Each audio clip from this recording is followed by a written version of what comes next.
Oi, Baby 2, tudo bem com vocês? Hoje a Prof. Fran trouxe uma história, conhecendo os sons da fazenda. Vamos conhecer? O bode tem chifres longos e adora dar cabeçadas, mas o que ele gosta mesmo de fazer é pular pela fazenda. Agora a gente vai ouvir o som deste animal.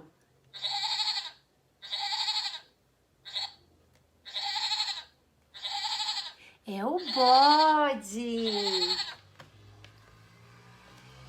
O ganso vive perto da lagoa.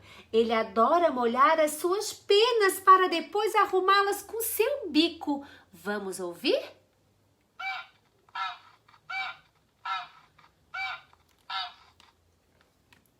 O grilo é pequeno, mas consegue pular muito longe.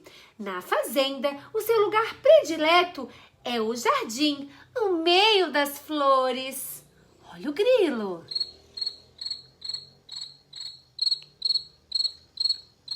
O tucano tem um bico comprido e ele gosta de comer as frutinhas que encontra nas árvores da fazenda. E quando está feliz, faz um som muito engraçado.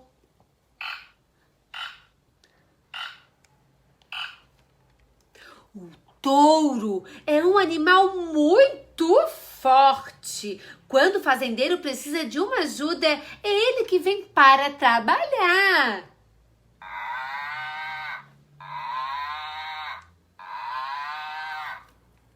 O porquinho é muito guloso e comilão. Ele fica super feliz quando o fazendeiro traz sua refeição.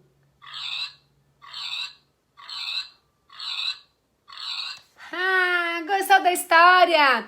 Agora você vai pegar o livro e você vai fazer um desenho dessa historinha aqui. Você pode desenhar o porquinho ou o tucano, você pode desenhar o grilo. Combinado? Beijo!